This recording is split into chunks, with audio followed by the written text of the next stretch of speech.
change. 1, 2, 3, change. 1. It's May 20th, 2022. 2, change. You go. 1, you go.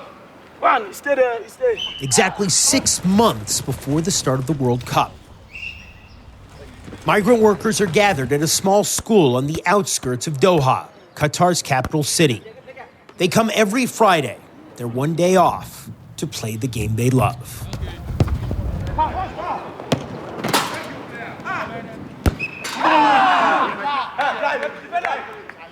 It's really good. It's really entertain the workers and the migrants here. The community football league really empower migrants in Qatar. Are you excited about the World Cup coming here? I'm very, very excited. And I want to see some of the stars so that I can say to myself that I have seen this man with my 2 eyes. Wow, I can't wait. I want to enjoy the World Cup. I want to watch the World Cup. If possible, I want to be a volunteer.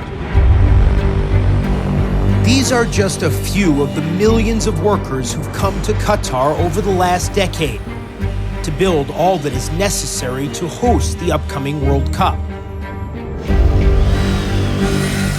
But for so many of these workers, it has been a grim experience. Honestly, here is not good for us. It's just by force we are here.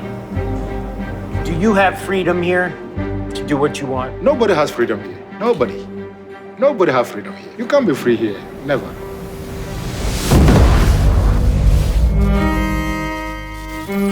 The winner to organize the 2022 FIFA World Cup is Qatar. The World Cup in Qatar in 2022 will go ahead as scheduled, despite the allegations that it was bought and paid for. The World Cup is part of what I call a renaissance. It's a drive towards the 21st century. Qatar is a slave state in the 21st century. These beautiful buildings you see, who's building them? Under what conditions? Workers are afraid to speak. I'm not a prisoner! There's a dire human cost for the tens of thousands of migrant workers. What is Qatar doing about this? Government, alhamdulillah percent দেখছে আমাদের অনেক কষ্ট যে আমার বাবা ওই স্টুডেন্টের জন্য মারা গেছে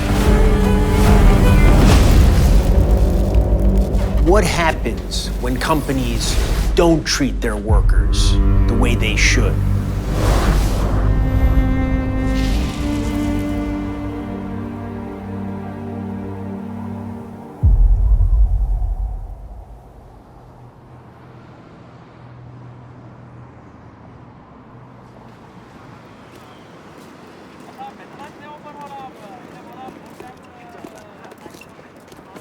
So this is the walk that the players will take, having come out of their dressing rooms onto the field of play. We're hosting 10 matches during the tournament in all the stages of the tournament. So, including the final? Including the final. So 9 plus the final. We have matches in the group stage, round of 16, the quarter, the semi, and the final. So here we are, pitch side, in what is actually a 90,000+ seat bowl. Lusail Iconic Stadium, the crown jewel of Qatar's 8 World Cup venues. It's estimated that more than 1 billion people will watch the final when it takes place here on December 18th, the game that will cap off the first World Cup ever in the Middle East. This is such a perfect opportunity to have people go away with their minds changed forever about what this region is. And this building will be at the center of it. That's why this World Cup has always been about more than soccer, from the moment Qatar won the right to play host. The 2022 FIFA World Cup is Qatar. When people say, how did you win the World Cup? You know, the simplest answer, and I assure you and I promise you, it is not said in any way with any arrogance. We were the best bid. Qatar? There's between 1 and 50 reasons why that is an awful idea. There are now allegations that some FIFA executives took bribes to put the World Cup in Qatar, and I hope that's true, because otherwise it makes literally no sense.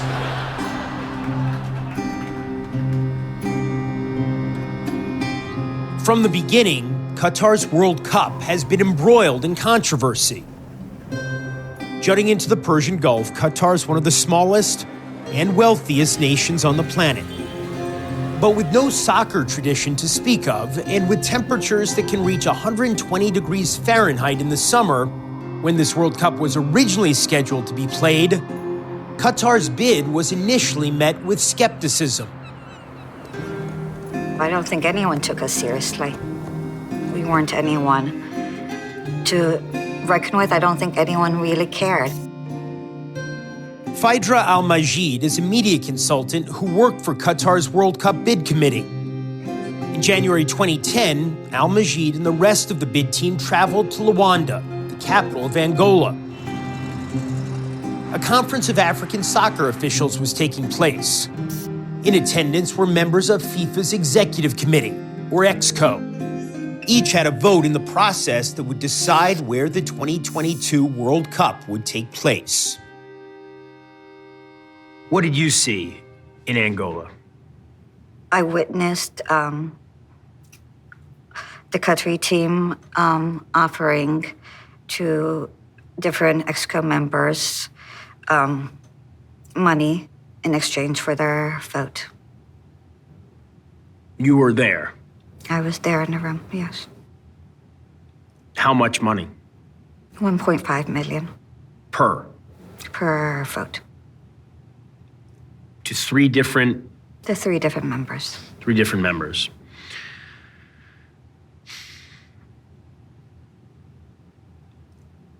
What did they say? The members? Well, they agreed. I mean, it didn't take much convincing, let's put it that way. It was quite a simple transaction.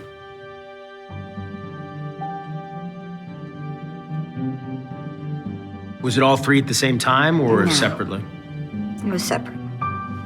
What were you thinking to yourself after those meetings?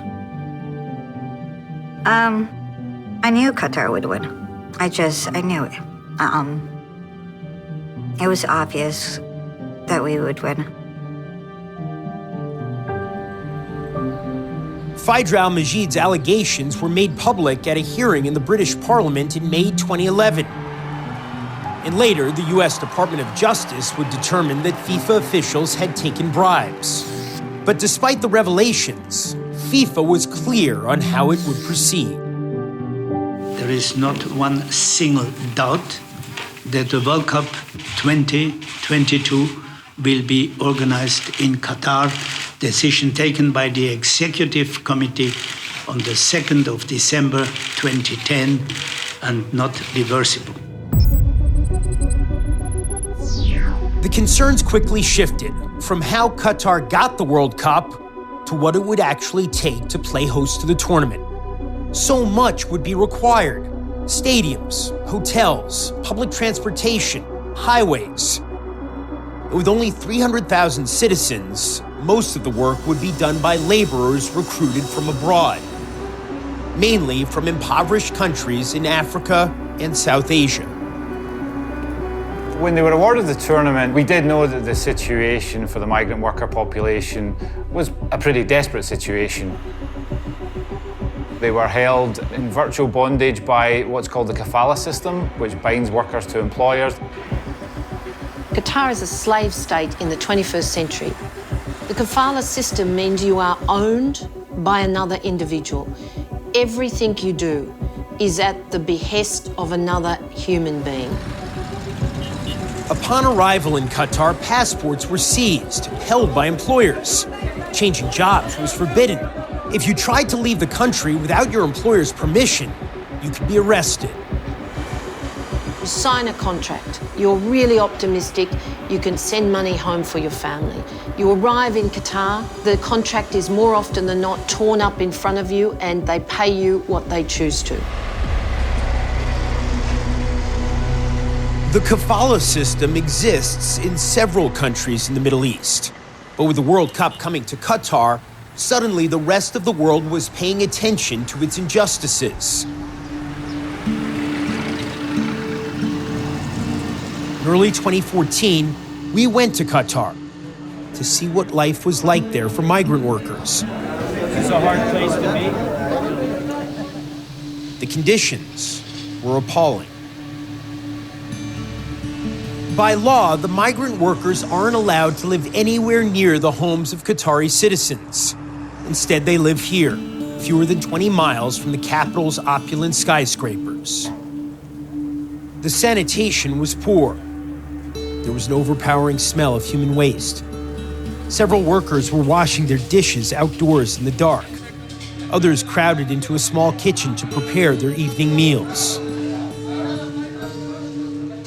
You live in a room with 8, 10, 12 other men. The cooking facilities are just absolutely unhygienic. They're terrible, terrible places, often with, in fact, no clean water. It's a life of squalor. If you work in such extreme heat, if you eat such poor food, then ultimately that will take a toll.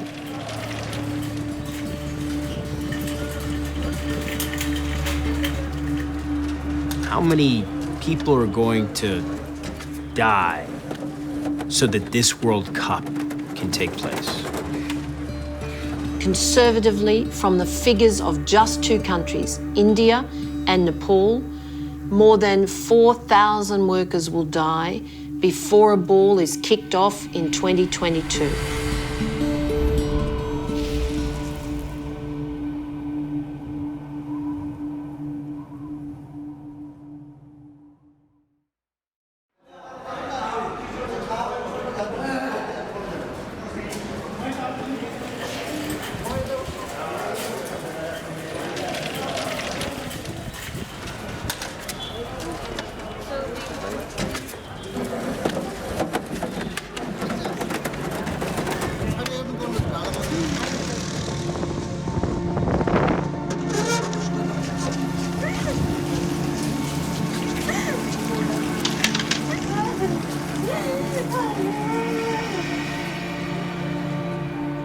For years, scenes like this were not uncommon in Nepal. Fathers and husbands, sons and brothers, going to Qatar to help build World Cup infrastructure, in search of better wages and a better life for their families, coming home in coffins.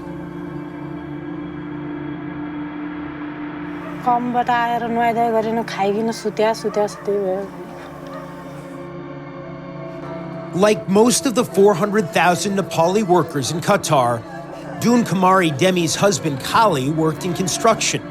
A 27-year-old father of two, he died just 2 months after arriving in the Gulf state. The death certificate issued by the Qatari government says Kali died from cardiac arrest. Natural causes.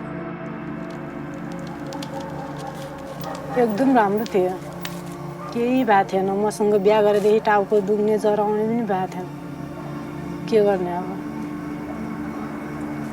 अनौठै लाग्यो नि आँखाले नदेख्नु त मर्या पनि भन्ने लागेको थियो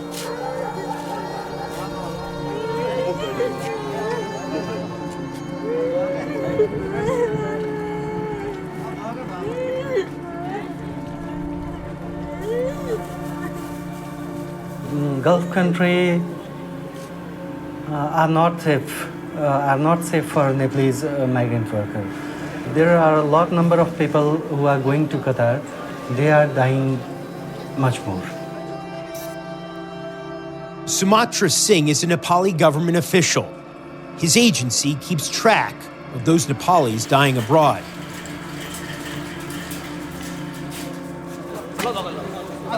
From 2009 to 2014, 680 Nepali workers died in Qatar. The deaths of most migrant workers are officially attributed to cardiac arrest. It's not normal. Before leaving from Nepal to Qatar, they were healthy.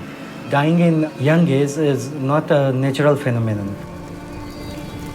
And they must sort out what should be done to dam this kind of death cause.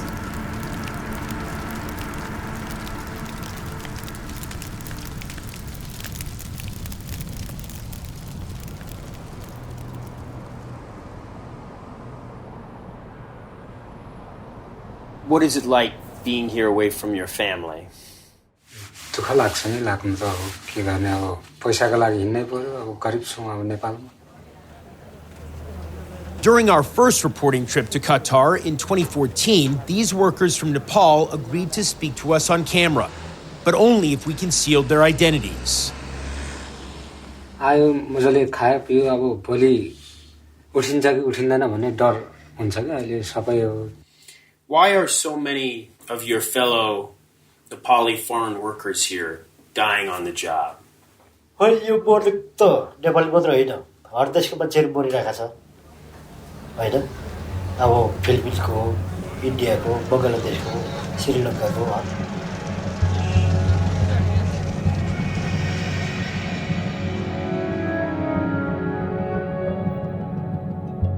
What kind of a failure is it on the part of the international community if in 2022 the World Cup is being held in a Qatar that resembles the Qatar of 2014? It's insanely criminal. Put the conditions of rights of an end to the kafala system on the table as a price for the World Cup. The Qataris will take it. If they don't take it, they don't deserve to have the World Cup. After our story aired in 2014, there was more coverage of the issue from all over the world, focusing on the injustices of the kafala system.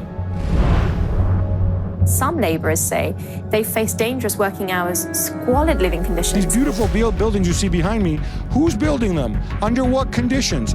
That was the average death rate there last year, 1 every 48 hours. There was an international outcry and calls for change. Foreign migrant workers in Qatar have become suicidal after being trapped without pay by employers. They have been forced to depend on charity from others simply to eat. When Qatar refused to institute reforms, a formal complaint was filed with the International Labour Organization, the United Nations agency dedicated to protecting worker rights.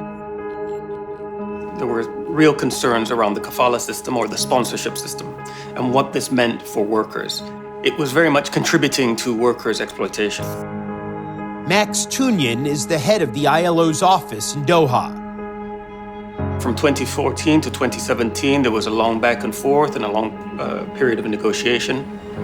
It wasn't necessarily a smooth journey. In 2017, the ILO reached an agreement with Qatar to change the way it treats workers.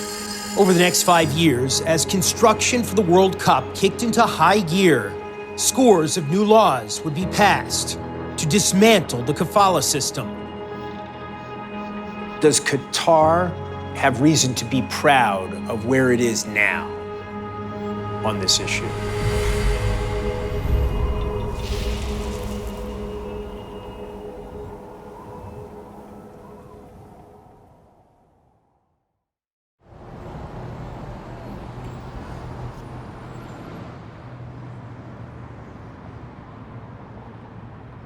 This is the VIP area. VIP, yes. So VIPs are guests who come by invitation. You'll notice there's one further distinction, which is VVIPs. Very important. I've never seen VVIPs before. VVIPs are distinguished for security reasons. It's actually dignitaries, heads of state, the FIFA president. You can see the views of the seating bowl. Lusail Stadium is the largest sporting arena in the Middle East, seating more than 90,000. 10,000 laborers spent half a decade building it. How much did it cost to build this? So all in all, about $1 billion. The World Cup is part of what I call a renaissance. It's a drive towards the 21st century. That renaissance comes with a hefty price tag. Qatar's World Cup will cost an estimated $220 billion, nearly 16 times the cost of the previous most expensive World Cup. Construction is not just concrete and steel. Construction, again, like the football, is people, first and foremost. So the people building the stadium for us have to have a certain level of care applied to them. How did you guys do, you think? How would you grade yourselves on how you took care of the workers? It's a good question. If I claim perfection, I'll undermine my own credibility, and I will have failed. To answer your question, I would look at where we stand today as a country and as a program versus where we started out 2010 when Qatar won the right to host the tournament. Part of that decision was to do it right. To reshape, revamp the entire industry so that post-tournament it continues to operate at an international level. It came from the top. احنا في دولة قطر دائما نردد احنا مش في مدينة ملائكة ولا في الجنة. Mohammed Al Obaidli is the Assistant Undersecretary of the Qatari Ministry of Labor. He's been at the forefront of the labor reforms undertaken in the last half-decade. في هناك إشكاليات كثيرة، لكن احنا من خلال الإصلاحات اللي قمنا بها في الفترة الأخيرة، تعديلات القوانين، إصدار قوانين جديدة، كان الهدف منها تقليل ومحاولة القضاء والتقليل من عدد من الشكاوي، من المشاكل، من الإشكاليات، من إصابات العمل، نعطي حرية أكثر للعمالة، نوفر لهم حماية أكبر على أساس نجذبهم للعمل في دولة قطر. The laws themselves are, game changers. When we think about the kafala reform in particular, that's at the centerpiece of this whole labor reform agenda. That changes fundamentally the power imbalance between workers and employers. The dismantling of the legal backbone of the kafala system means employers cannot take the passports of their workers, and permits are no longer required to change jobs or to leave the country. The World Cup really shines an intense spotlight on a country, and we've seen that with Qatar. I really feel that the World Cup has contributed to the labor reform agenda and has made things move faster than they usually would in any other context. Today, there are more than 2 million foreign laborers in Qatar. They make up 90% of the country's population. As we explored Doha, some of the workers we encountered were reluctant to speak to us without concealing their identities, such as this man from India. ऐसा ही रहा था हम लोग को पहला जो आने के टाइम में तो ऐसा लगता था जाएंगे लेकिन बाद में ऐसा भी खतर तो अच्छा फैसिलिटी अभी गवर्नमेंट भी कोई भी कुछ प्रॉब्लम है तो भाई सुनने के लगा और सैलरी भी जो आदमी को वो भी रहने के भी खाने के भी सब कुछ अच्छा हो गया इसके लिए हम भी सोचा कहीं के लिए जाने को उधर जाके तो फिर वही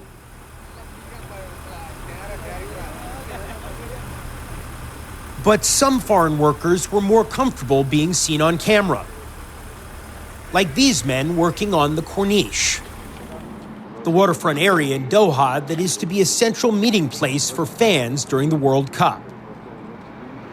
Ada iji India ada project Kuru like, ada Qatar like.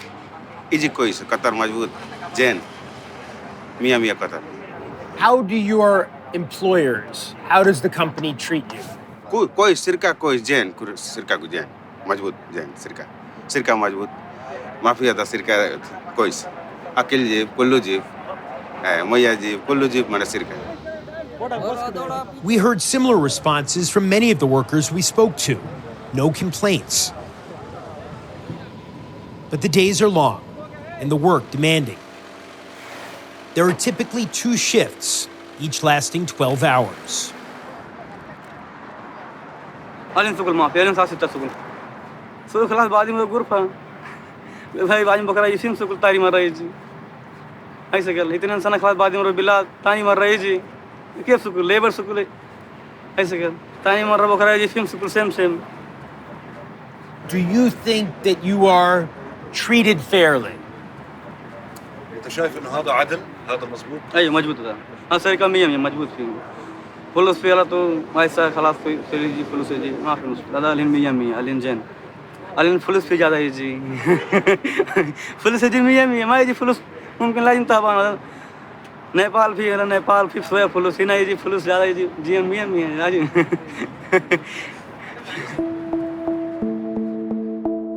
मैं इधर आके मेरा फैमिली को तो बहुत अच्छा देखा और मेरा माँ के लिए तो हम लोग तो बहुत कुछ किया.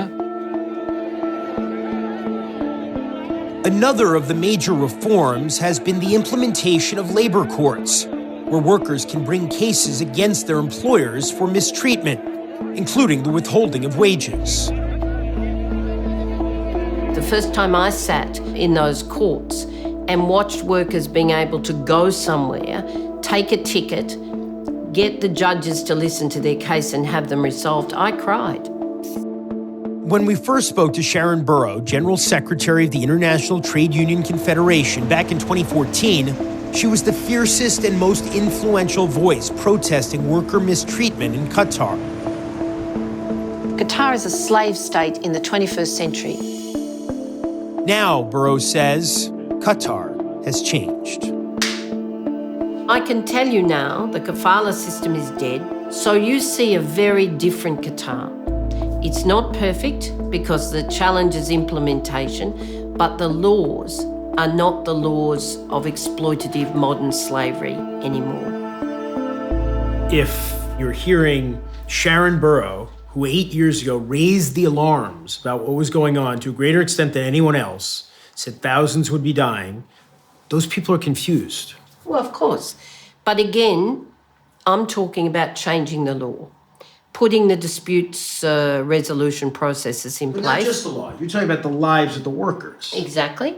And you cannot protect the lives of the workers if you don't have dispute settling processes based on the rule of law, which indeed guarantees rights to the workers. This government has done everything we've asked and continues to do what we ask in good faith.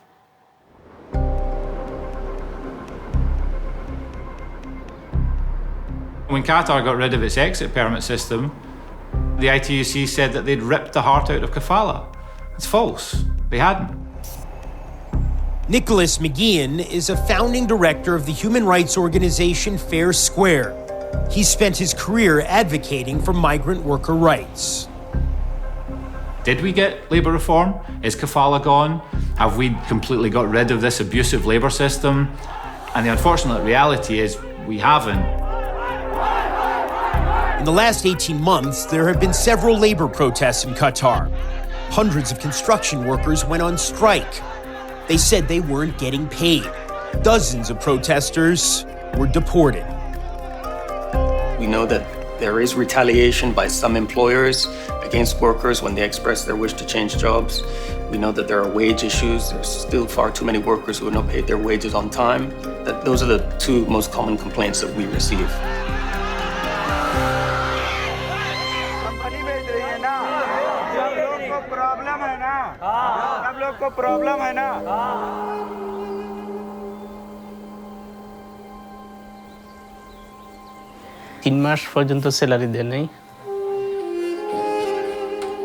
Ghazier Rahman went to Qatar in 2018 from Bangladesh. As is the case for most migrant laborers in the Gulf, his work visa was arranged by a recruitment agency in his home country, and he took out a $4,000 loan to pay the agency's fee.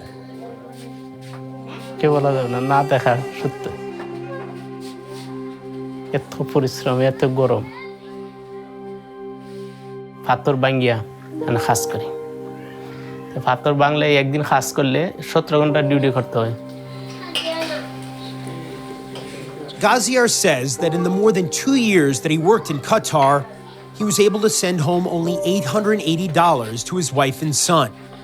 When he tried to switch jobs, he says the company he was working for wouldn't allow it and withheld his pay. তখন আমরা আন্দোলন করলাম সব এই কোম্পানিতে 190 জন লোক ছিল সবাই আন্দোলন করছে আন্দোলন কাজও যায় নাই এইটি আন্দোলন যখন কাজ বন্ধ হইতে রাখছি এইটি আন্দোলন আর কোনো আন্দোলন না Ghazier says that without informing him, his employer revoked his work permit, making his presence in Qatar illegal, and did the same to dozens of his co-workers. তখন আমরা কাজ করতে যখন পুলিশের এই দেশে রাস্তায় আইডি চেক করে গাড়ি থামাই আইডি চেক করবো সময় ওই চেকের মাঝে আমাদেরকে ধরছে তখন তো জেলে নিয়ে ঢুকাই দিছে তখন আমাদেরকে ফাস্টফুড নাই তখন পুলিশ গেছে ফাস্টফুডের জন্য তখন ফাস্টফুডটা বন্ধ কোম্পানি আমাদের দেয় নাই একে 3 মাস 2 দিন আমরা jail হারছি Why do you think this happened to you? আমার কিছু জানা নাই আমি জানি এটাই যে কোম্পানিতে কিছু কাজ বন্ধ ছিল 2 দিন এটি আমার জানা মতো আমার অপরাধ আর কোনো অপরাধ আমি করিনি এটা জানা মতো আর কোনো কিছু করতে আমি জানি না After being freed from prison, Ghazier was sent back home to Bangladesh, where he now works as a farmer and struggles to pay off the debts he incurred getting to Qatar. He says he still owed more than 6 months' salary from his work there. কাতারে থাকলেও খারাপ ছিল এখানে আসছি তো খারাপ কাতারে থাকলে তো এখন কষ্ট করছিল না আমি কাতারি সারা বিশ্ববাসীকে জানাতে চাই কাতার ভালো না কাতার লেবারের প্রতি যে অন্যায় অত্যাচার করে এগুলা বহুত অন্যায় এগুলা ভালো না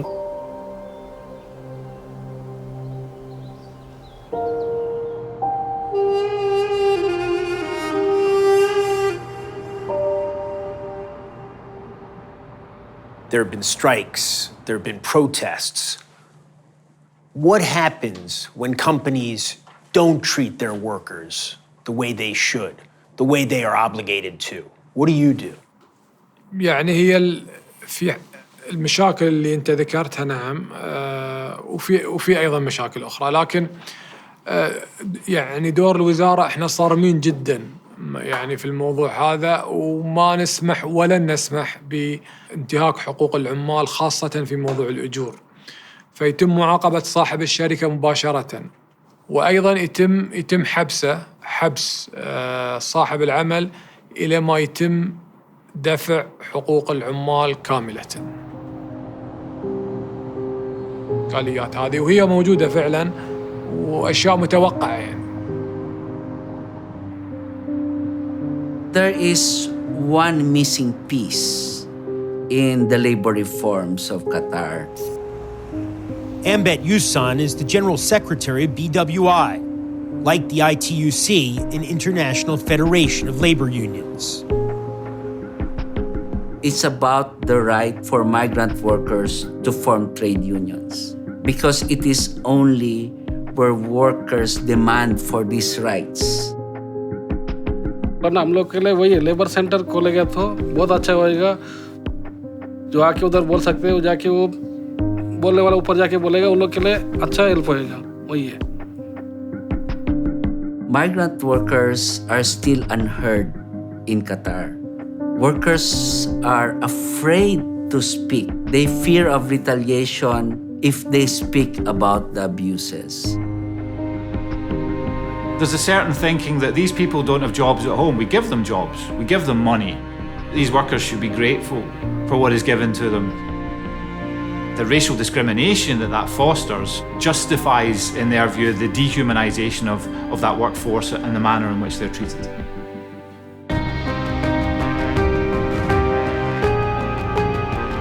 What's clear is that the human toll of the 2022 World Cup is still being calculated. এত বড় একটা স্টেডিয়ামেতে বানানোর জন্য অনেক মানুষের প্রাণ চলে গেছে আমার বাবা ওখানেই মারা যায় স্টেডিয়ামে কাজ করা অবস্থা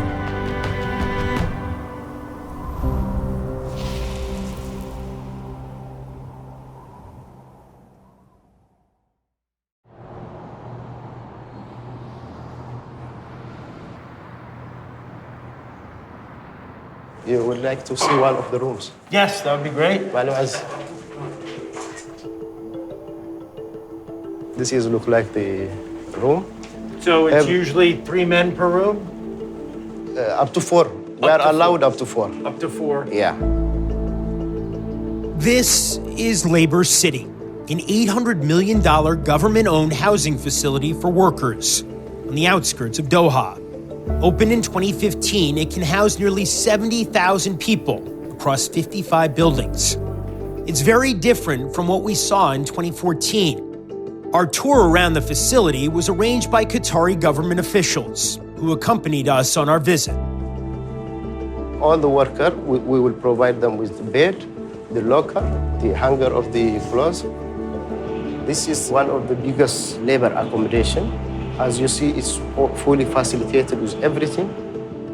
There are dining halls, laundry facilities, common spaces, a shopping center, and an on-site medical clinic. What kind of illnesses do you see that are produced by the extreme heat here in Qatar? Extreme heat, to be honest, we haven't seen any case of heat cramps or heat strokes in 7 years in this place, actually. No heat stroke, not once. No heat strokes, nothing that. That seems impossible. So that, no, it's true, actually. And they're being hydrated properly, and they're being kept away from outdoor works whenever it is hot. We have been getting enough warnings from the Ministry of Qatar.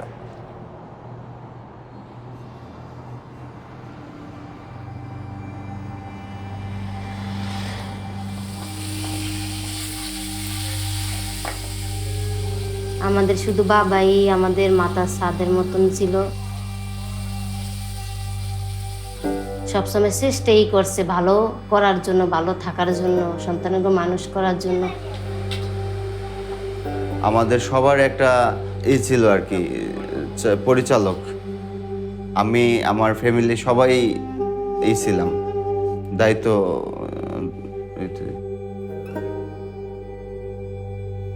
Musharraf Hossain made his living as a farmer in rural Bangladesh, where he and his wife raised their 4 children. But when repeated storms and flooding destroyed his crops, he was forced to find work outside his home country. In 2014, he went to Qatar to work in construction. তাই নাই ওখানে আরো ভালো হবে বা ভালো করতে পারবে তার আত্মবিশ্বাস নিয়ে ওখানে গেছে তার পরে খোঁজ করে স্টেডিয়ামে কাজ নিছে নেয়ার পরে সে বলতো যে আমার টাকা দিচ্ছে না আমার একটু চলতে কষ্ট হচ্ছে এটাই বলতো যে কাতার রাষ্ট্র অনেক কষ্ট গরম তা সহ্য হতো না গরমটা অনেক কষ্ট হইতো কষ্ট করে কাজ করা লাগতো কিন্তু কষ্ট করলেও আমাগরে বুঝতে দিত না যে আমি যতদিন পারি ততদিন করব আমার শরীরে যতটুকু এই করতে পারি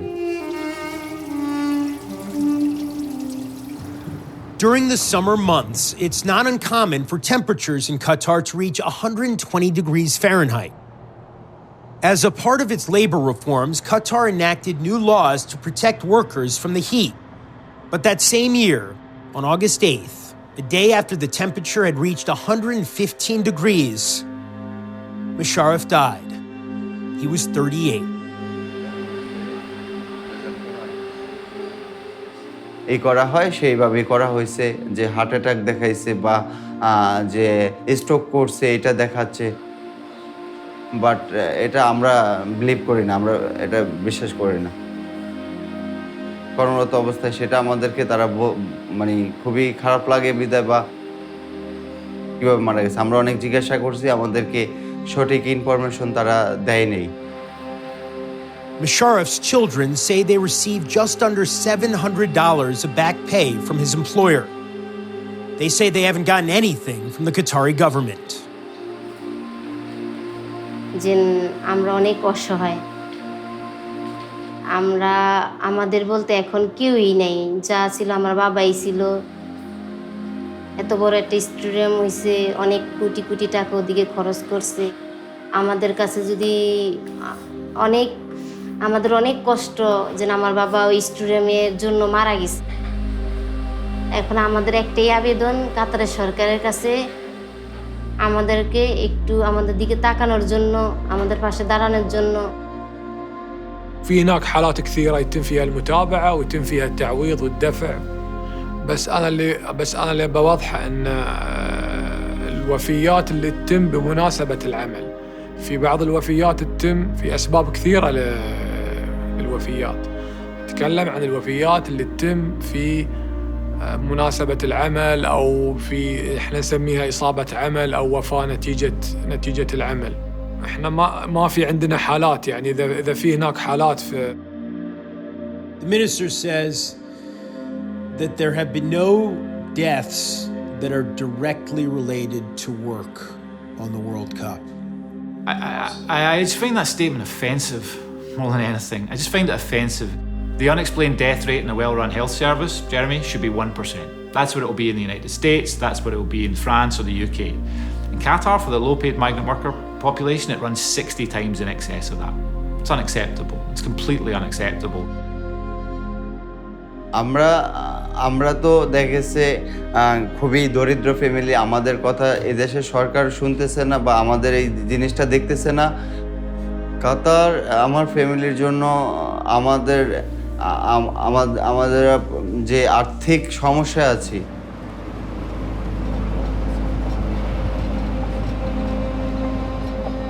In terms of how many have died building Qatar's World Cup, the numbers are opaque. The Guardian reported in 2021 that more than 6,500 foreigners from 5 countries in South Asia died in Qatar in the decade after it was awarded the 2022 hosting rights. That figure includes foreigners in all lines of work, not just in construction, not just working on World Cup projects. Qatar says there have been a total of only 3 work-related deaths at World Cup sites and 37 non-work-related deaths. Any government is responsible for a system of compensation. When you think of the families who are affected, it's absolutely just. There should be no excuse for people who are not compensated according to the law. With the world's 3rd largest reserves of natural gas, Qatar is among the wealthiest nations on the planet, which has made all of this possible. World Cup is only their entry point. They are looking at making Qatar as a place for the international community to come. قطر يعني دولة حديثة، فاحنا عندنا مشاريع كثيرة، مقبلين على نهضة وبنية تحتية ضخمة، فمحتاجين أكيد عدد من العمالة بأعداد كبيرة نستخدمهم للمساعدة أو مشاركتنا في المشاريع وفي البنية التحتية وفي المشاريع التنموية، فأكيد إحنا محتاجين للعمال ومحتاجين لهم باستمرار يعني.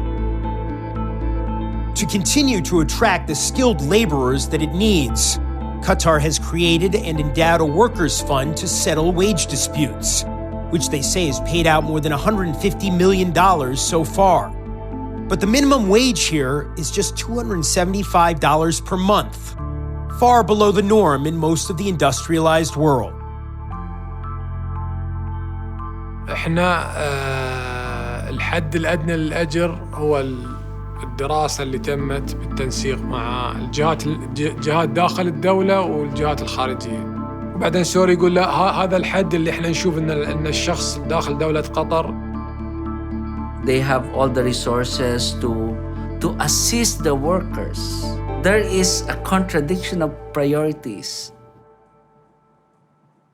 In terms of attitudes here, people who value foreign workers and respect them as fellow human beings, how would you say attitudes have shifted in the last decade? شوف احنا يعني انت اكثر من مرة تروح وترد على نفس الجواب. احنا انا اتكلم معك صدقا، في هناك احترام للعمالة قبل القوانين وبعد القوانين. You know, sir, not everyone agrees that there was respect and that there were processes in place to help the workers, human rights organizations, the media. Does Qatar have reason to be proud of where it is now on this issue? احنا ما نعمل اساس انتقاد المنظمات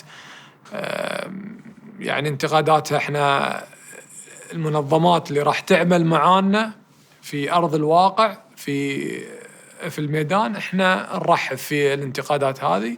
اما الانتقاد مجرد انتقاد، احنا مثل ما قلت يعني احنا فخورون جدا احنا فخورون جدا بما حققناه يعني.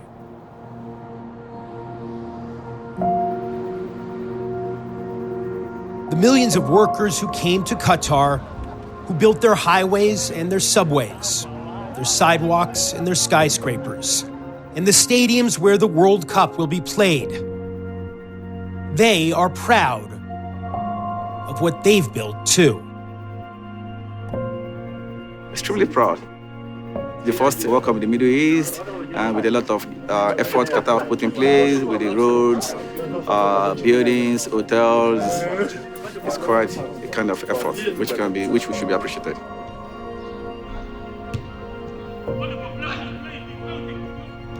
But when all of the games have ended,